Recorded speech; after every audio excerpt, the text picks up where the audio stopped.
Dua-duanya betul. Gimana ceritanya? Jadi ceritanya begini ya, tak ceritakan ya. Ada ceritanya. Kasih aku kesempatan untuk menjawab. Iya, silakan. Aku ini pengkhianat ya, saya pengkhianat. Saya dapat uang. Ya, pengantar ini singkat para sahabat.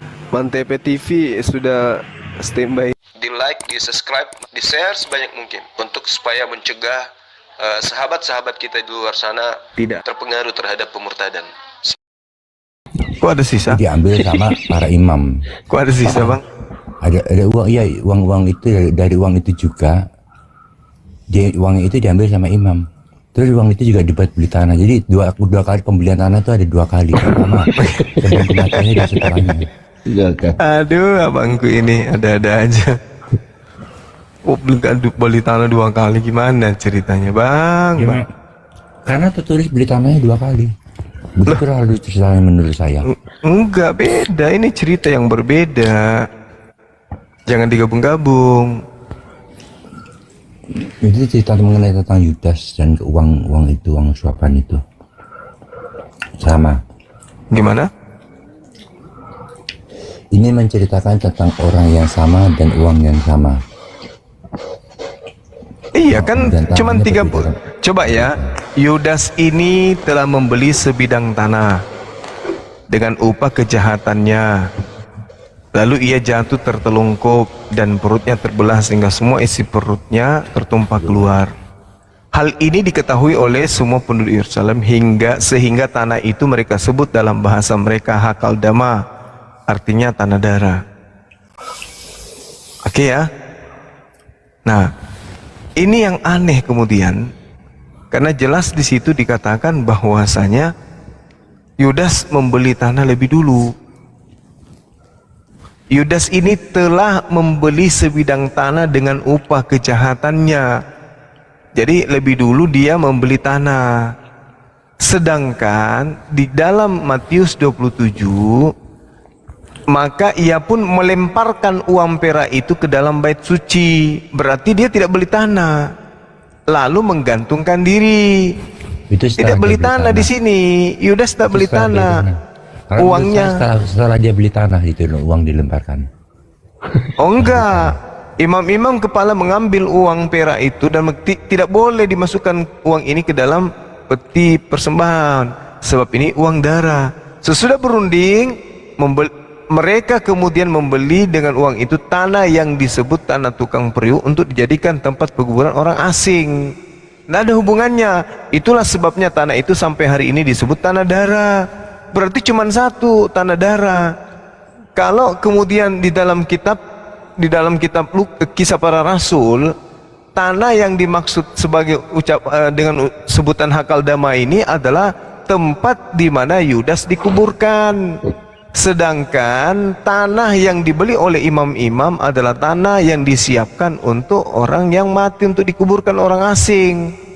Mana yang benar? Dua-duanya benar. Sudah saya jawab. Saya jawab. Silakan dilanjut topik lainnya. Sudah saya jawab. Iya. Benar tidaknya yang penting jawab aja ya, Bang ya. Yang penting cuap-cuap gitu ya. Itu kalau ini logika sesuai dengan ayat-ayat tersebut, saya merugikannya begitu. Itu dengan uang yang sama, dengan uang yang sama telah terbeli 2 tanah. Silakan dilanjut. Gimana ceritanya? Yudas melemparkan uang itu lalu bunuh diri. Nggak ada dia beli tanah. Sedangkan di kitab yang lain Yudas beli tanah dulu baru gantung diri. Di data yang lain Yudas tidak melemparkan duit. Bagaimana mungkin kemudian imam-imam pungut duit? Jadi nggak ada, Bang. Ini kontradiksi, bukti bahwasanya ini cerita tidak benar. Sehingga saya katakan bahwa memang Yudas inilah yang mati secara terkutuk di atas tiang salib yang Anda tuhankan sekarang. Nah, itu dia. Salah sembah Pak Denny. Ya, saya masih menolak perkataan bahwa Yudas itu matinya di salib. Silakan dilanjut. Oke, sekarang begini, Bang. Penyaliban ini terjadi di tengah-tengah Kristen atau di tengah-tengah Yahudi?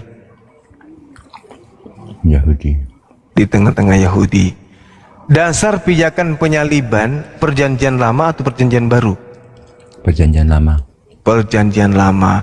Berarti Ulangan 21 nomor 23, orang yang mati terkutuk oleh Tuhan, jangan kau biarkan mayatnya semalam-malaman di atas tiang. Orang yang mati terkutuk oleh Tuhan. Coba tolong ayatnya tak. Matius Ulangan 21 nomor 23. Ya.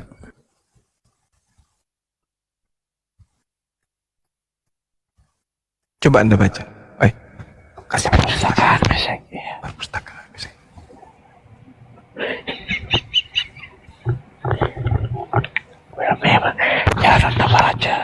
Ulangan 21 terus.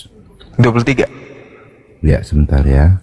Janganlah mayatnya dibiarkan semalam pada tiang itu, tetapi harus engkau menguburkan pada hari itu juga, sebab orang yang digantung terkutuk oleh Tuhan. Janganlah engkau menajiskan tanah.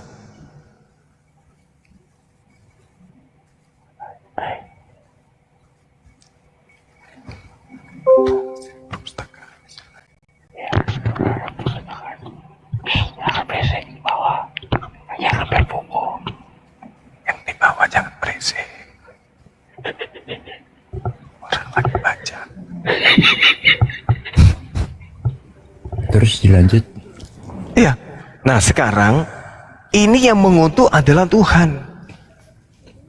Apakah mungkin Yesus yang dikasihi dikutuk oleh Tuhan? Apa sebabnya? Di sini dikatakan, janganlah mayatnya dibiarkan semalam pada tiang itu, tetapi haruslah engkau menguburkan hari itu juga, sebab orang yang dikutuk oleh Tuhan Elohim, jangan engkau menajiskan tanah yang diberikan Tuhan Allahmu kepadamu menjadi milik pusakamu. Sekarang permasalahannya adalah, apa dosa yang Yesus lakukan sehingga Yesus dikutuk oleh Tuhan?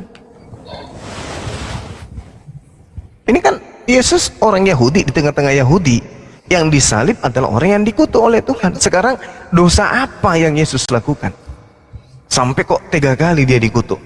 Sedangkan kalau Anda ingin mengetahui tentang kutukan-kutukan Tuhan kepada siapa aja, Anda boleh baca Ulangan 27, lengkap di situ.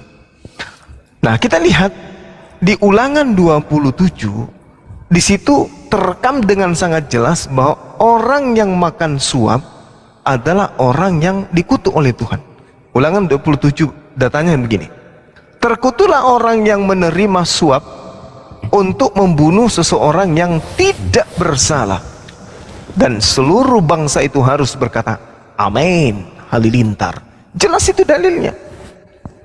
Ulangan 27 nomor 25. Terkutuklah orang yang menerima suap untuk membunuh seseorang yang tidak bersalah. Ini siapa ini yang menerima suap lalu menyerahkan orang yang tidak bersalah kepada Romawi? Ini siapa? Yudas. Yudas. Berarti yang dikutuk oleh Tuhan siapa? Yudas. Yudas. Yang mati di atas tiang salib terkutuk kan? Apa karena minum itu kali? Yang di tiang salib itu tidak ada datanya yang mati di tiang salib terkutuk. Lah, yang digantung. Galatia 3 nomor 13. Itu di KJP pohon, bukan kayu salib. Ya sama aja, Pak. Kali pohon berarti lebih parah lagi Yudas berarti. Iya. Kalau Yudas setuju, tapi kalau kayu salibnya saya tidak setuju gitu. Saya setuju dengan Yudasnya. Lah, yang terkutuk ini gini. Gimana? Kalau Yudas terkutuk itu saya setuju karena memang dia digantung di pohon ya, seperti yang tertera di KJV. Tetapi kalau Yesus terkutuk itu saya tidak setuju karena ada ayat yang mengatakan tidak seorang pun yang di dalamnya ada Roh Kudus mengatakan bahwa Yesus itu terkutuk. Itu ada ayatnya juga. Jadi Yesus itu tidak terkutuk. Silakan dilanjut. Kalau Yesus tidak terkutuk, berarti Yesus tidak terbunuh. Karena yang dibunuh ini adalah orang terkutuk. Coba Anda baca kemudian di dalam kitabnya orang Yahudi. Ini kan kita berbicara ya. Matius 26 nomor 15, Yudas menerima suap. Oke, dia mati terkutuk. Nah, Yohanes 19:31, mayat harus diturunkan sebelum Sabat. Kan gitu. Berarti polanya adalah merujuk kepada Ulangan 21 nomor 23 tadi. Nah, Amsal 17:23, orang fasik menerima suap. Berarti Yudas ini adalah orang fasik. Setuju nggak kita? Ya. Nah, Sekarang yang saya tidak setuju itu bahwa Yesus itu terkutuk karena tidak ada satu ayat pun yang tertulis di Bible bahwa Yesus itu terkutuk. nah, kalau begitu bukan dia yang disalib, Pak. Karena dia tidak terkutuk. Coba Anda baca kemudian di dalam Amsal 21 nomor 18. Orang fasik alias Yudas dipakai sebagai tebusan bagi orang yang benar alias Yesus, dan pengkhianat alias Yudas sebagai ganti orang yang jujur alias Yesus. Artinya Amsal 21:18 ini adalah apa yang telah tertulis tentang Yesus. Orang fasik dipakai sebagai tebusan bagi orang yang benar, dan pengkhianat sebagai ganti orang yang jujur. Siapa orang fasik itu? Baca Amsal 17:23. Orang fasik itu adalah orang yang menerima suap. Siapa yang menerima suap? Baca Matius 26 nomor 15. Yudaslah yang menerima suap. Siapa yang mati disalib dengan keadaan terkutuk? Dialah yang makan suap, yang dikutuk oleh Tuhan. Siapa di antara Yesus dan Yudas yang makan suap?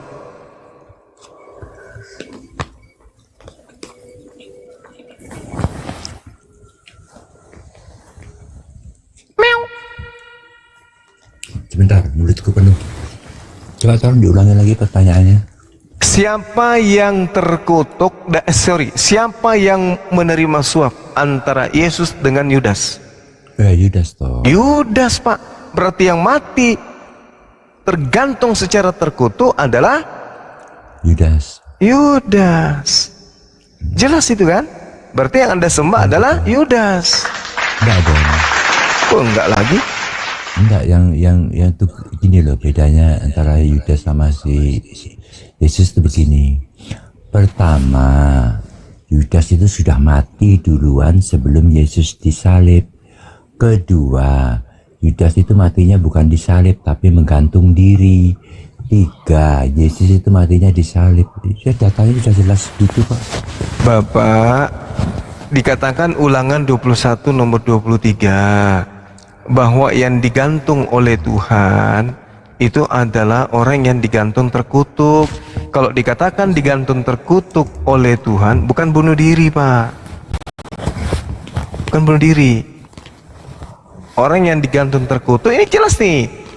Maka janganlah mayatnya dibiarkan semalam-malam pada tiang itu, tetapi haruslah engkau menguburkan dia pada hari itu juga. Sebab seorang yang digantung terkutuk oleh Tuhan, jangan engkau menajiskan tanah yang diberikan Tuhan Allahmu. Nah, sekarang mayat Yesus, mayat orang-orang yang ada di atas tiang salib, di Yohanes 19:31, mayatnya harus diturunkan sebelum Sabat, karena nggak boleh kemudian mayat orang terkutuk ini kena kepada Sabat. Berarti yang dihukum ini adalah orang yang mati secara terkutuk. Makanya mayatnya segera diturunkan sebelum Sabat. Sedangkan kalau Yudas tidak ada diperintahkan turunkan segera mayatnya dari gantungan, tidak ada. Hanya Yesus. Coba Anda baca Yohanes 19 nomor 31. Mayat Yesus diminta untuk terburu-buru diturunkan. Kenapa? Karena mayat ini tidak bisa kemudian menyentuh tanah. Disebabkan karena Sabat, tidak boleh. Berarti yang dikutuk oleh Tuhan di sini adalah Yesus. Enggak setuju itu. Nah, kalau begitu berarti Yudas. Gimana sih abang ini? Sekarang kalau Anda menolak itu bukan Yudas, itu bukan Yesus atau bukan Yudas, tolong tunjukkan kepada saya di mana mayatnya Yudas segera diturunkan untuk supaya tanah tidak tersentuh oleh mayatnya. Nggak ada kan? Nah, sementara Yesus mayatnya segera diturunkan, berarti yang mati terkutuk di atas tiang salib ini adalah Yesus. Nggak ada cerita, nggak ada ayat yang mengatakan bahwa Yesus itu terkutuk, nggak ada. Nah, kalau begitu Yudas. Kok berat kali sih? Ya Yudas itu terkutuknya karena dia digantung sebelum ke penyaliban Yesus. Iya, Maksudnya begitu, tapi jangan dicampur adukan. bukan, dengarkan Pak, dengarkan. Orang yang digantung terkutuk oleh Tuhan, mayatnya tidak boleh menyentuh tanah. Sedangkan Yudas, mayatnya menyentuh tanah. Berarti yang dimaksud di sini, yang terkutuk di sini siapa?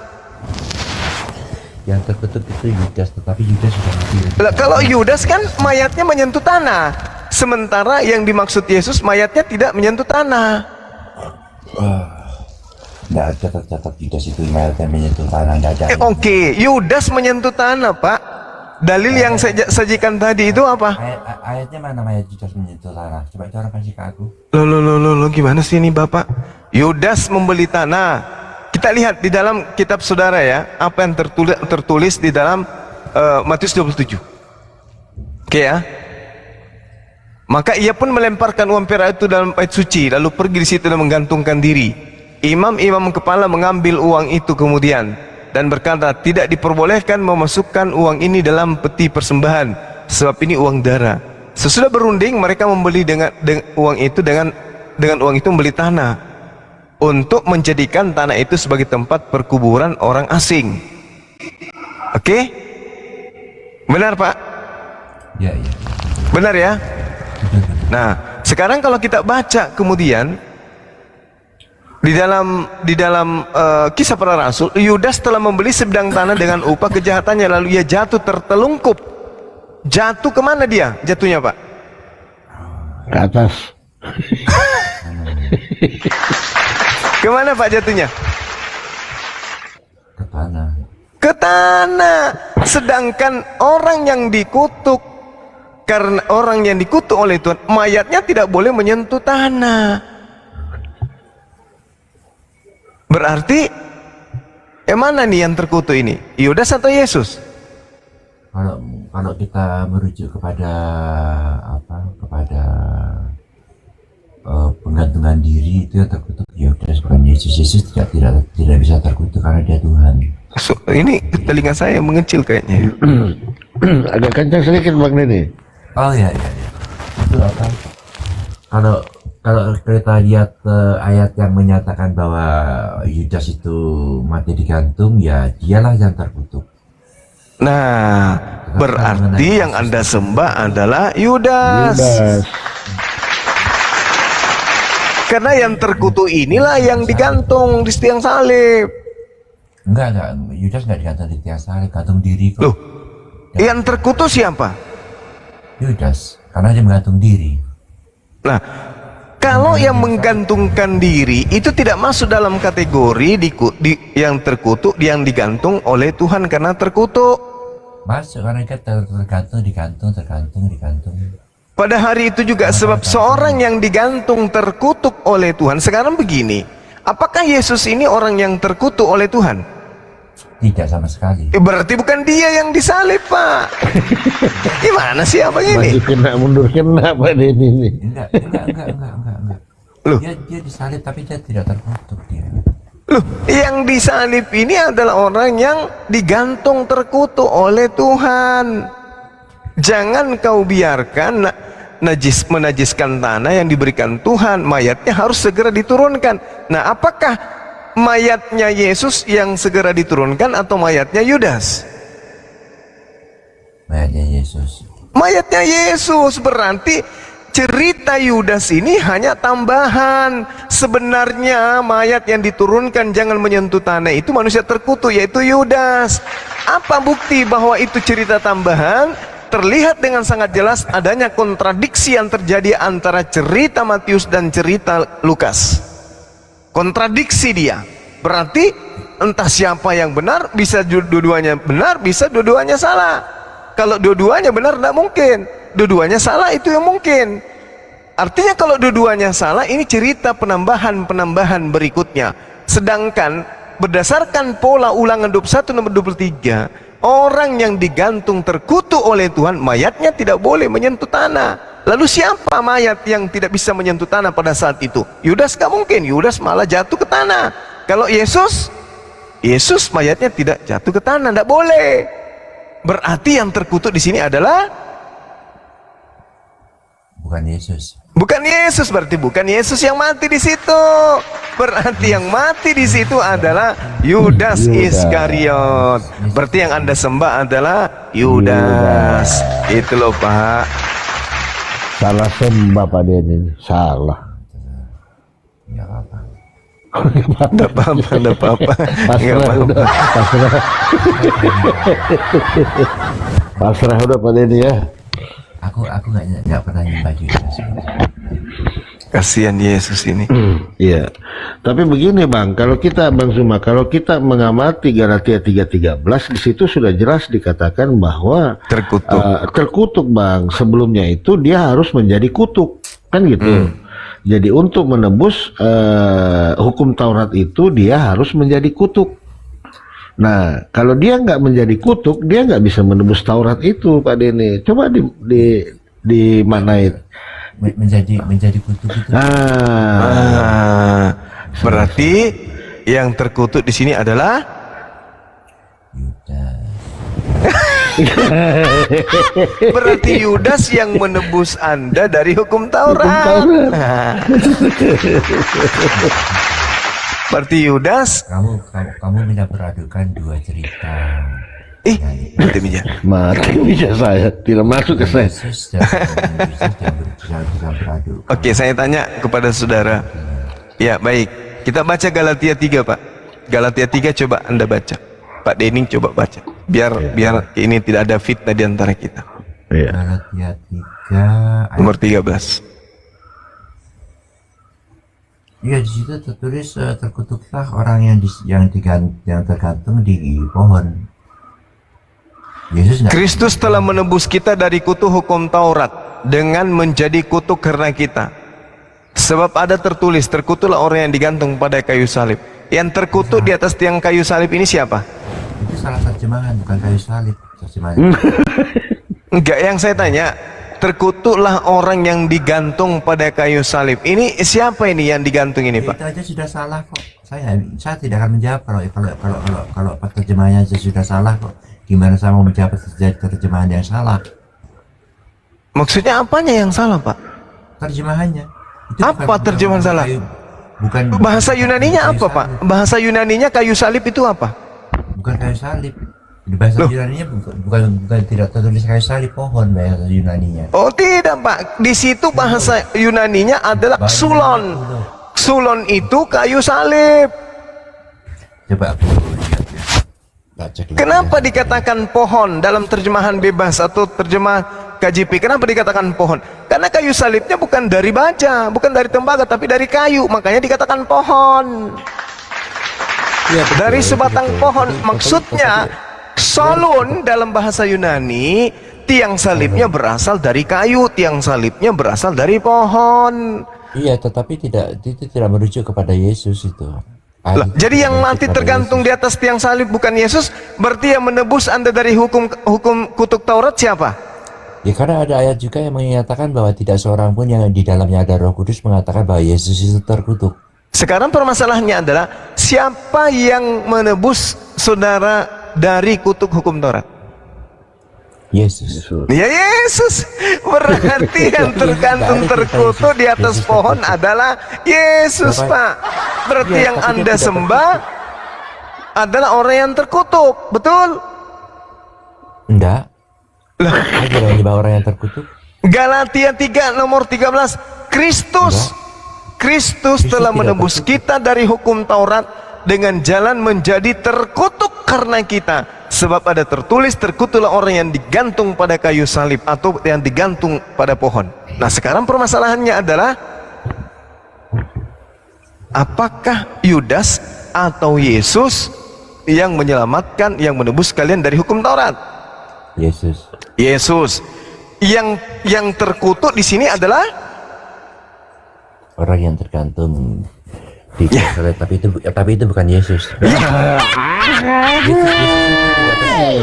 Yesus tidak terkutuk. mati meja. Ada ayat mengatakan Yesus tidak terkutuk kok. Lah, kalau Yesus tidak terkutuk, saya sepakat. Memang Yesus tidak terkutuk. Yesus itu adalah hamba yang suci, hamba yang dimuliakan. Dia bukan yang terkutuk. Makanya saya katakan yang mati di atas tiang salib ini adalah orang terkutuk. Berarti dia adalah bukan Yesus tetapi Pak Bom Bom. Gitu Pak. Kenapa ribet kali Pak? Dalil mengatakan yang mati adalah orang yang terkutuk. Sebab ada tertulis terkutuklah orang yang digantung pada kayu salib atau kayu pohon atau kayu. Tidak masalah. Silakan aja. Nah sekarang permasalahannya, siapa yang terkutuk di antara dua orang ini? Yudas atau Yesus? Yudas kata saudara. Berarti yang mati di atas tiang salib adalah Enggak, Yudas mati digantung diri. ya.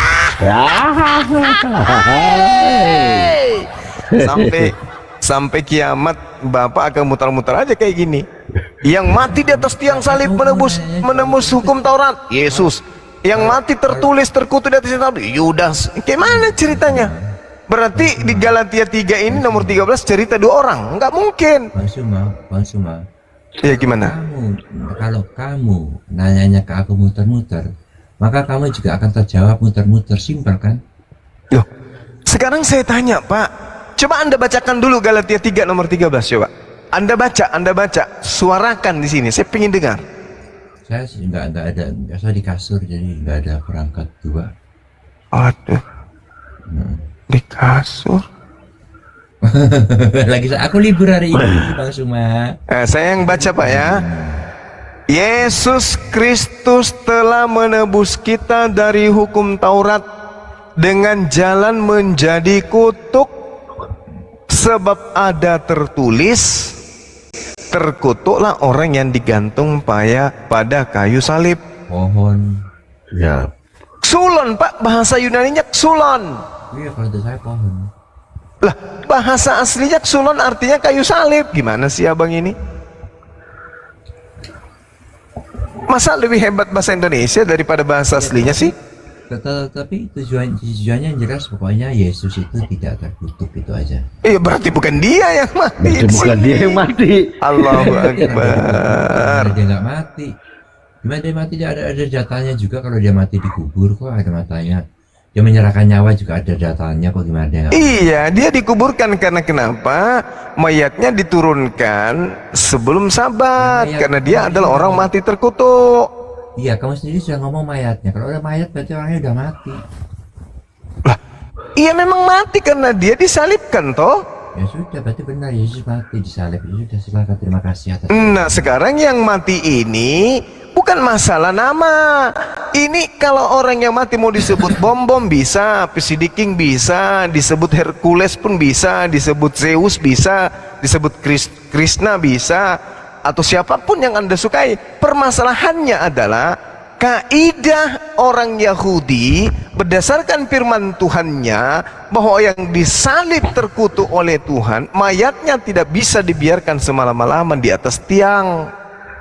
Dan yang mati dikutuk oleh Tuhan adalah orang yang menerima suap. Tidak mungkin Yesus dikutuk kan? Tidak mungkin kan? Tidak mungkin. Berarti yang dikutuk ini adalah menerima suap. Siapa yang menerima suap antara Yesus dan Yudas? Yudas. Yudas. Berarti yang disalib terkutuk adalah Yudas digantung, bukan disalib.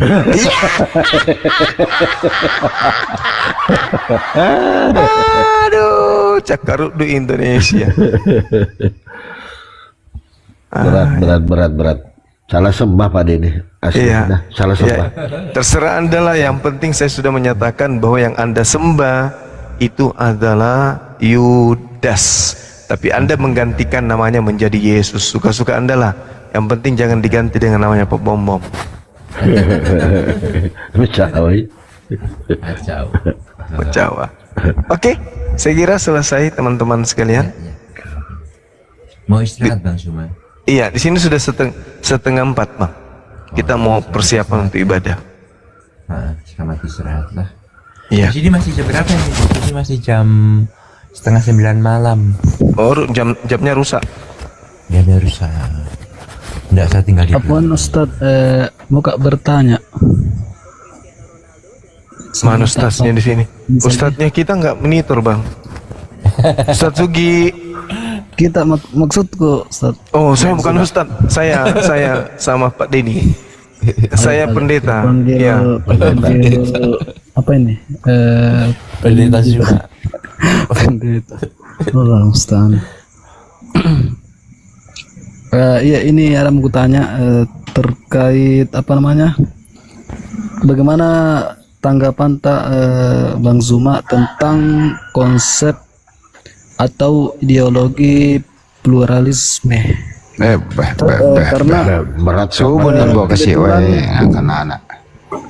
Iya. ini karena ini yang sekarang bikin bingung Kak, karena kebetulan ini saya kan dari jurusan perbandingan agama, atau mungkin sekarang orang kenal studi agama-agama di UIN Alauddin Makassar. Ah. oh dia raping ya. Iya, di Fakultas Usuluddin dan Filsafat. Iya. Nah, yang dimana di jurusan itu anak itu sangat apa namanya ditanamkan ya, atau mahasiswa itu dikasih paham di dalam ideologi mahasiswa itu tentang konsep pluralisme yang berangkat dari konsep yang dimana mereka itu berangkat dari hujjah atau dari nas-nas dalil tasamuh atau terkait dengan toleransi.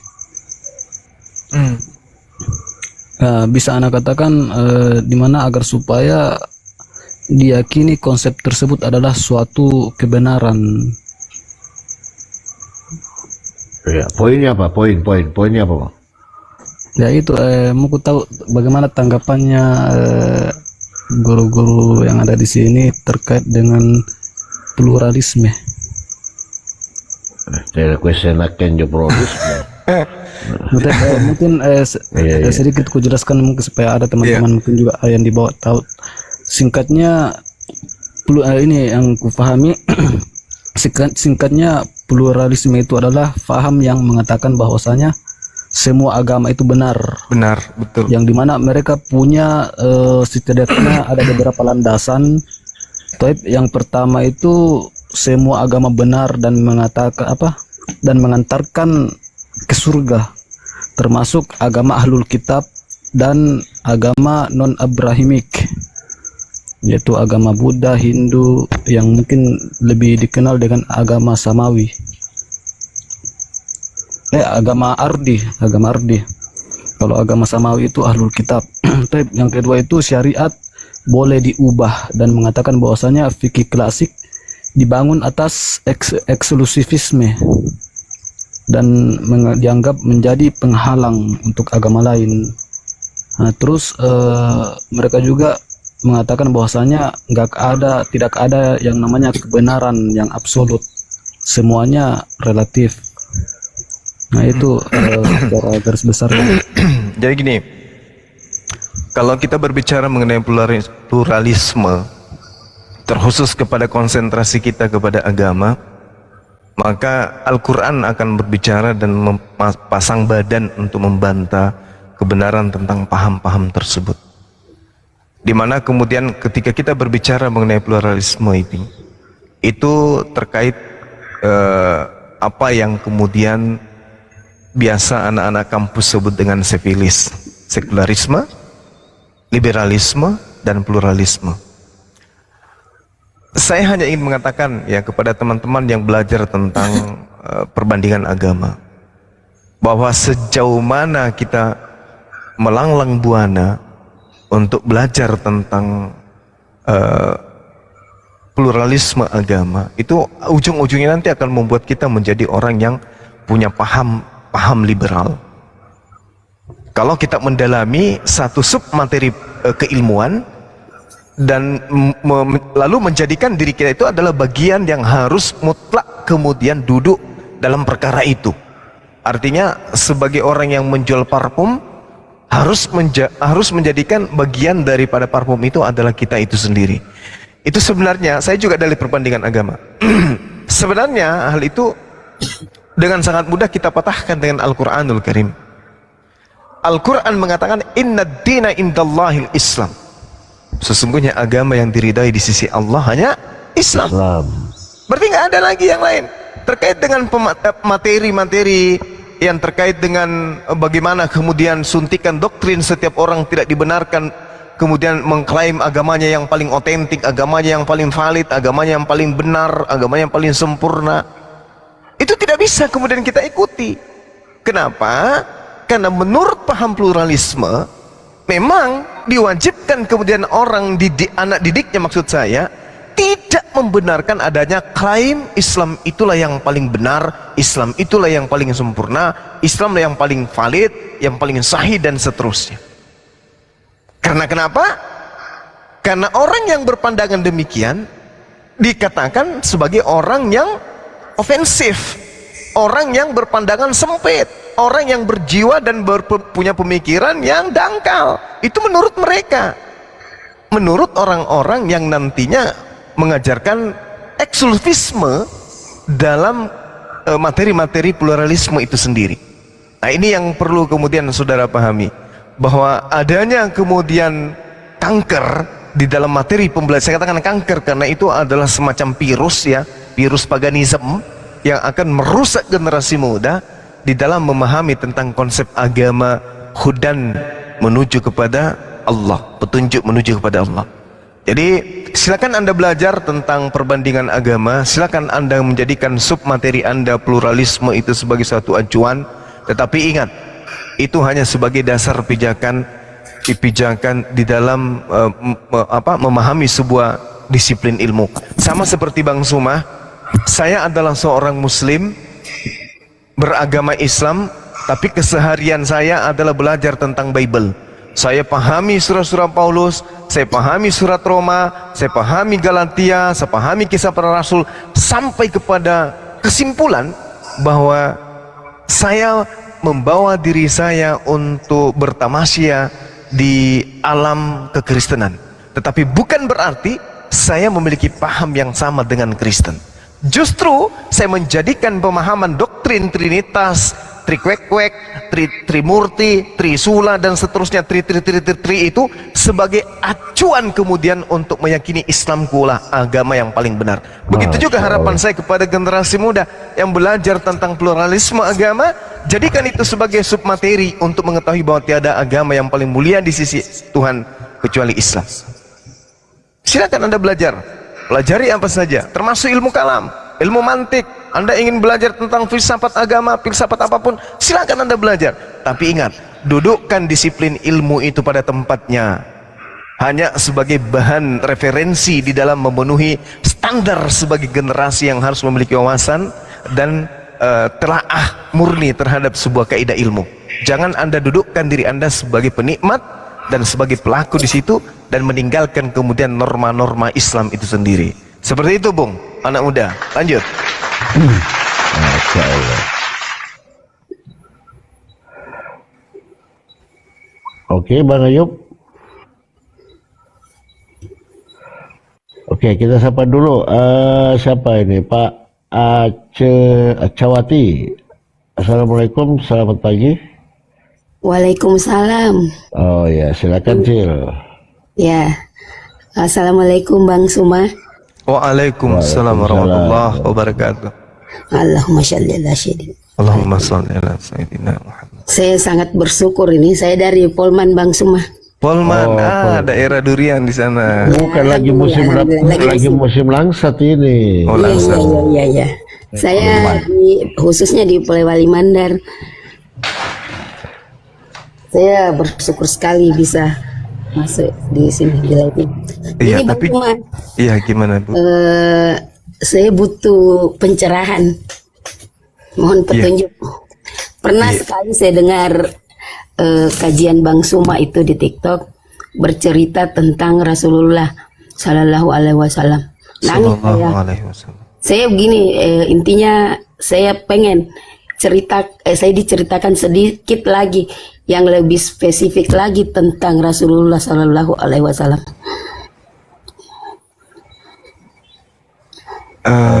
Dari aspek mananya, Ibu? Keseluruhan saya sangat suka kajian Bang Suma waktu itu. Saya sampai nangis loh dengarnya. Masya Allah. Di poinnya aja Bu, dari aspek mana, di segi di dalam beliau memimpin atau menyebarkan Islam atau apa, jadi banyak di situ Bu. Oh ya ya gini, saya ini orang awam. Dari segi saya belajar dulu lah dari cara beliau. Saya mau belajar bagaimana mencontohi beliau dari caranya beribadah, begitu maksudnya. Oh, dari cara beribadah beliau. Saya ini orang baru belajar lah, masih awam. Saya butuh bimbingan maksudnya. Iya. Baik. Jadi kalau kita berbicara mengenai baginda Rasulullah Muhammad SAW, kita harus memahami bahwa sebaik-baiknya manusia di atas muka bumi tiada selain daripada baginda Rasulullah Muhammad SAW. Kenapa demikian? Karena jauh sebelum beliau diangkat menjadi nabi, diangkat menjadi rasul, penutup para nabi, beliau telah menunjukkan keteladanan yang luar biasa di tengah masyarakat. Lalu kemudian dengan demikian beliau digelari Al-Amin, yaitu manusia yang dapat dipercaya. Nah, kita umatnya, umat baginda Rasulullah Muhammad SAW memiliki stasiun akhir. Apa itu? Menjadi seorang wanita soleha, menjadi seorang laki-laki yang soleh. Rasulullah Muhammad SAW stasiun akhirnya adalah menjadi nabi dan rasul. Sebelum sampai kedudukan itu, Rasulullah Muhammad SAW sudah mendapatkan gelar kemudian sebagai orang yang terpercaya. Kebaikannya tidak hanya ditunjukkan beliau kepada sesama manusia, tetapi juga dalam hubungan vertikal, kepada relasi antar hamba Allah, kepada Tuhan dan seterusnya, kepada alam, pada lingkungan dan seterusnya. Itulah beliau sebelum beliau kemudian mendapatkan risalah kenabian dan kerasulan. Beliau sangat membenci kemusyrikan, kesyirikan, dan beliau juga menjauhkan diri dari hal-hal tersebut. Artinya apa? Sebagai umat Rasulullah yang stasiun akhirnya adalah menjadi seorang yang salihah, sebelum kita mencapai kedudukan itu, mari dari hari ini, dari sekarang, untuk menjadikan diri kita setitik demi setitik, selangkah demi selangkah menuju kepada stasiun yang dimaksud. Karena itulah tujuan akhir daripada kehidupan umat Islam, menjadi seorang soleh dan soleha. Dan Rasulullah sudah mencontohkan. Kenapa kemudian Rasulullah dikelilingi oleh keluarga yang mati dalam keadaan muda? Ini perlu kita plus ini. Allah memberikan hikmah kepada Rasulullah Muhammad SAW. Kenapa orang tuanya mati dalam keadaan muda? Rasulullah bahkan beliau belum lahir di atas muka bumi, orang tuanya sudah meninggal. Apa sebabnya? Dikarenakan Rasulullah Muhammad SAW, salah satu hikmahnya, Allah tidak menginginkan adanya intervensi dari ibu yang disayangi dan ayah yang disayangi terhadap ajaran yang dianut oleh baginda Rasulullah Muhammad SAW.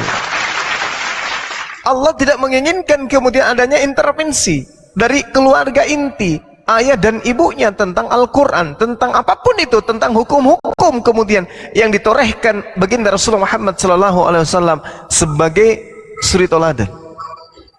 Sama seperti seorang presiden, seorang pemimpin yang bikin aturan-aturan, tapi karena ada bisikan daripada kedua orang tua, maka perintah taatilah kedua orang tuamu.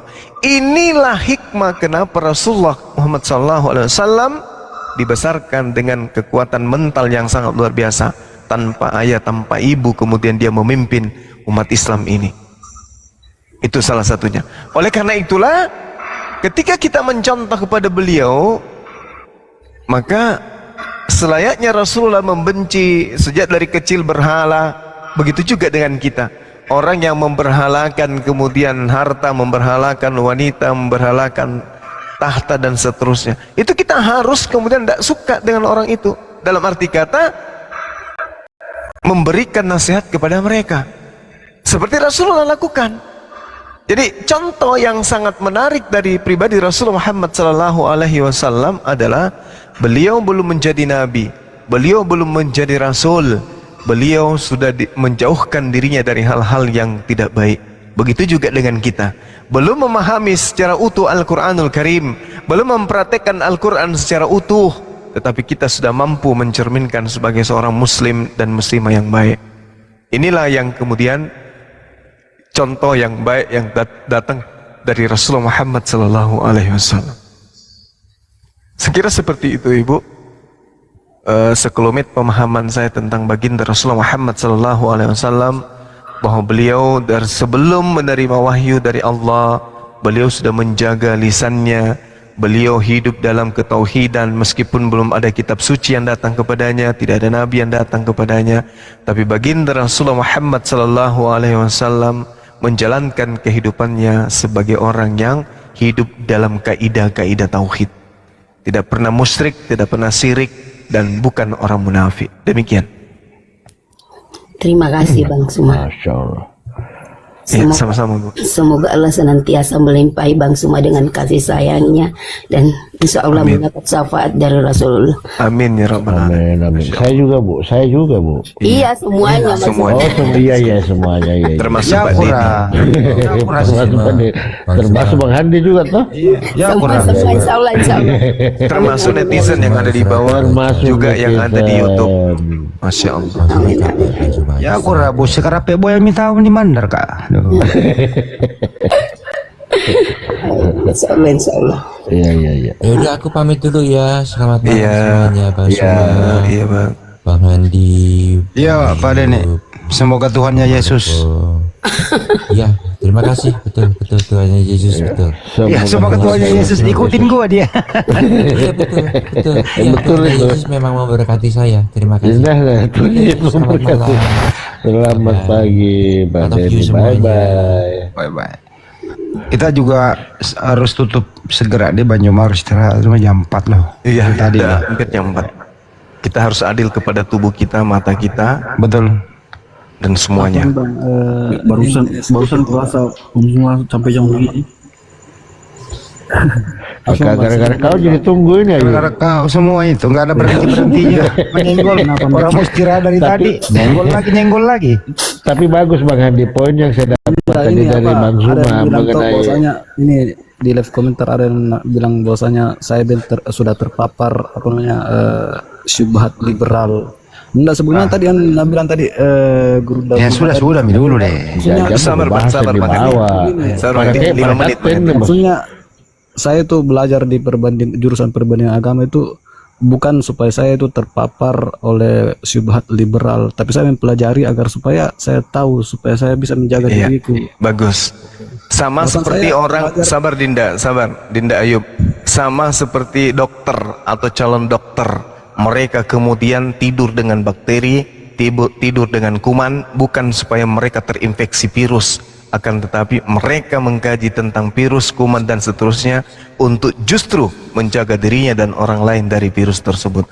Saya juga mengharapkan itu terhadap antum, belajar filsafat, belajar tentang pluralisme, perbandingan agama, jadikan itu sebagai sudut pandang yang ada di dalam kajian-kajian disiplin ilmu yang Anda punya, sebagai pembenaran ilmu aja.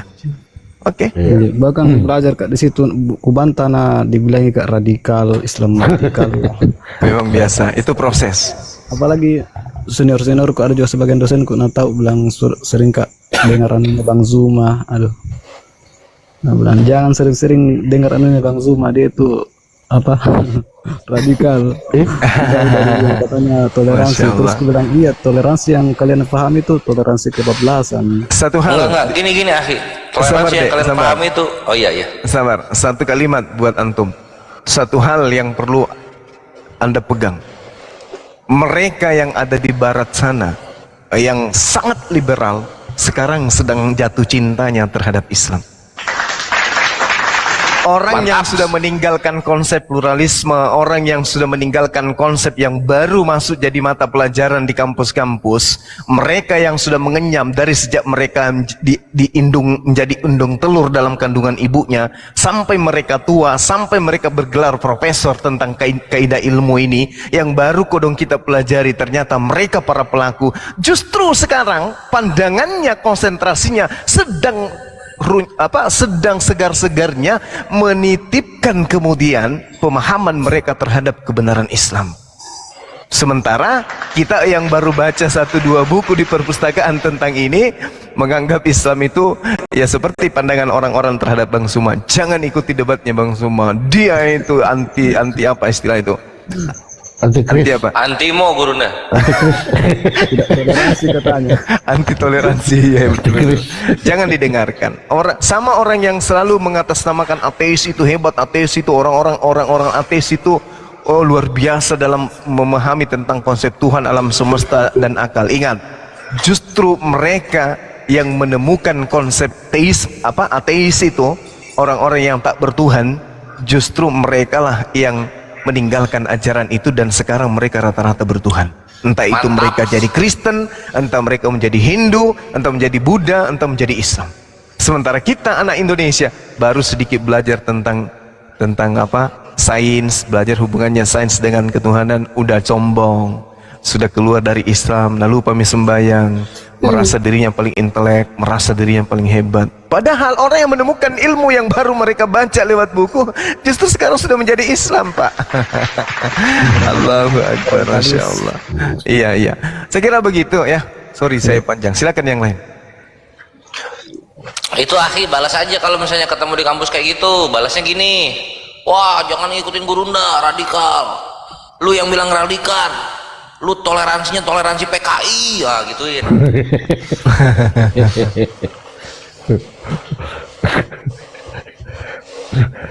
Jadi pada intinya poin yang dibawakan Bang Suma, apapun makanannya, minumnya tetap teh botol sostro, apapun ilmunya tetap akidah merujuk kepada Al-Quran. Inna dina illallah Islam. Masya Allah, itu poinnya. Silakan Anda berkunjung kemana-mana dan jangan lupa mampir di Hobbit. Itu maksud tujuan. Akan ke Purung kapan? Ya, kapan-kapan kita makan ke Purung di sini. Kita ada juga lagu mengatakan aja membalu sempen di lalangan umum. Ya. Kalau orang Toraja bilang begini, kututu lalan teme memang. Hisugi lari dia, nggak ngerti, pusing dia kan dari tadi. Oke, abang-abang saya pamit. Oke, makasih. Assalamualaikum warahmatullahi Waalaikumsalam. Waalaikumsalam warahmatullahi Wabarakatuh. Oke. Kalian banyak mak ditutup dulu lah. Iya, Dinda Kores yang tutup. Iya. Tugaslah kau. Tugas. Ya. Ya ikhwani fisabilillah, demikianlah ya yang kita saksikan. Masya Allah, barakallah gurunda untuk semua ilmu yang diberikan. Tadi juga ketika ada yang bertanya mengenai apa ya, ada yang bertanya ke gurunda bagaimana cara menjawab ini, itu aku sebenarnya sedikit kecewa loh. Wadah, gitu aja nggak bisa jawab gitu. Tapi Masya Allah gurunda berikan argumentasi yang kuat ya, udah jelas itu kalau dibawa ke sana amsal jawabannya gitu. Terus tadi gurunda ngasih argumen baru itu yang di mana PB ya gurunda ya, yang di PB juga. Nah ikhwan itu dicatat. Jadi kalau gurunda live bawa kertas sama pensil yang muda-muda itu memo siapin. Jadi oh ayatnya di sini, oh ayatnya di sini, kasih judulnya tuh ayat-ayatnya untuk membantah ini dan itu gitu ikhwan. Sip dah ya. Dan kita juga harus ini ya, harus berbesar hati, gurunda harus istirahat ikhwan gitu loh. Kita harus menjaga rekor gurunda yang dari bayi sampai sekarang belum pernah sakit. Hebat banget nih gurunda, nggak pernah sakit. Mantap. Ya wes lah ya, kita tutup dengan doa kafaratul majelis malam yang ceria dan juga indah ini. Subhanakallahumma wa bihamdika asyhadu an la ilaha illa anta astaghfiruka wa atubu ilaik. Billahi taufiq wal hidayah ya khairu. Wassalamualaikum warahmatullahi taala wabarakatuh. Waalaikumsalam warahmatullahi wabarakatuh. Salam tauhid, salam satu Tuhan. Jayalah.